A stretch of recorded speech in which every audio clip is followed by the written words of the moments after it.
Tadi malam bahwa fungsi BOP itu ada dua, yaitu zona fungsi otoritatif dengan fungsi koordinatif.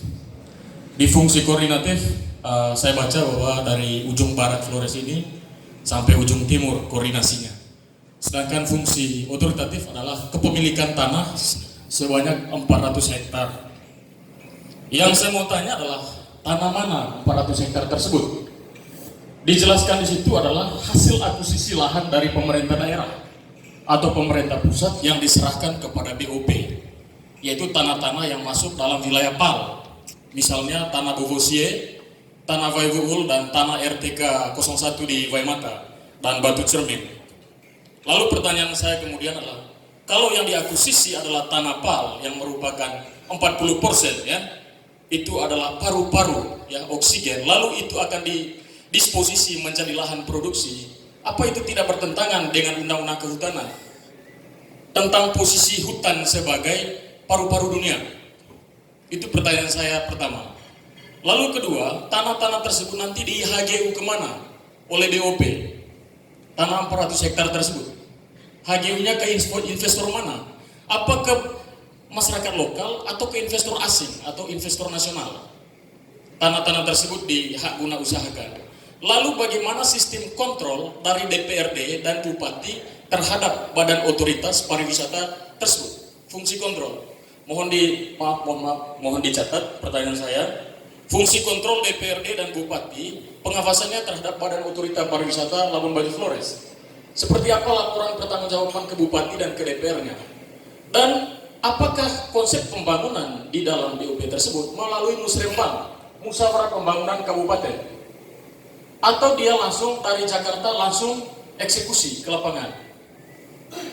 Lalu kemudian saya baca tadi malam bahwa masyarakat lokal bisa atau dapat dilibatkan. Nah, posisi masyarakat lokal dapat dilibatkan dalam pemahaman sosiologi saya, itu artinya dia berkompetisi dengan investor nasional, dapat dilibatkan dalam BOP. Nah, itu berarti bahwa masyarakat tidak lebih dari objek pembangunan, bukan subjek. Ya, bukan subjek dia, berarti objek dia. Masyarakat dapat, itu berarti prinsipnya adalah siapa kuat dia menang. Kalau investor besar dari Jakarta atau dari luar yang memiliki kapital, kekuatan modal, maka dia semua yang nanti manfaatkan 400 hektar tersebut. Tapi masyarakat lokal yang tidak memiliki kapital, dia tidak lebih dari penonton. Sehingga konsep BOP menurut kami, dia tidak pro rakyat, atau dia adalah sangat teknokrat. Sangat teknokrat karena didesain oleh eksekutif. Oleh karena itu saya mengusulkan BOP itu lebih baik diundang-undangkan, jangan diperpres, supaya ada check and balances di DPR RI dan memiliki sistem koordinasi dengan DPR daerah dan bupati. Sebab kalau dia misalnya hanya menggunakan otoritatif dari pemerintah pusat, presiden, bagaimana sistem pertanggungjawabannya ke DPR RI dengan agenda kerja dengan bupati dan DPR Kabupaten Manggarai Barat? Yang kita lihat sekarang di Manggarai Barat ada 3 bupati. Pertama TNK, yang kedua Bupati Gusti Dula, dan yang ketiga adalah Bupati BOP. Kalau BOP ini jadi, kenapa? Prinsip dari pembangunan itu adalah ada masyarakat, ada wilayah, dan ada teritori. TNK memiliki wilayah, yaitu Pulau Rinca, Komodo, dan Papagarang, dan dia memiliki zona otoritatif 1.700 sekian. Kalau nanti BOP ada, berarti dia punya zona otoritatif juga, yaitu 400 hektar, dan wilayah koordinasinya sampai ke Flores. Bupati Gusti Dula juga ada memiliki zona otoritatif, yaitu rakyat, wilayah, dan pemerintahan. Artinya ada 3 bupati di sini nanti. Bupati siapa yang saya percaya?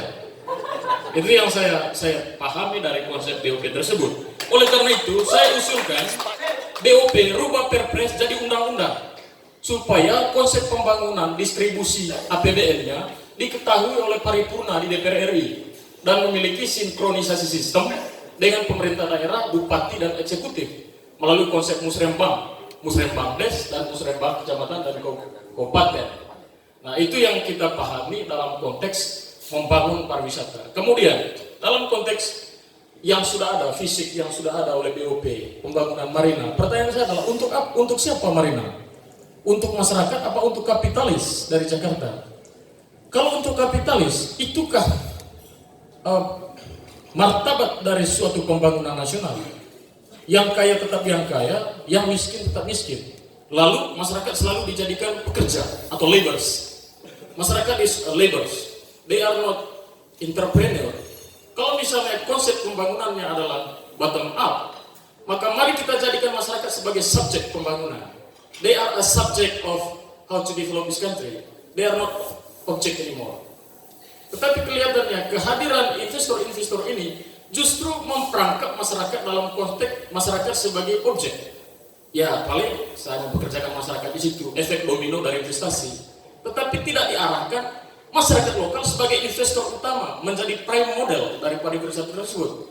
Nah, sehingga konsep pembangunan tourism based on community development hilang dari DOP.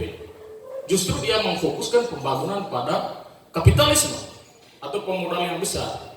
Nah, oleh karena itu saya usulkan Perpres rubah jadi undang-undang karena lintas koordinasinya sangat luas dan melibatkan seluruh stakeholder. Sekian dan terima kasih.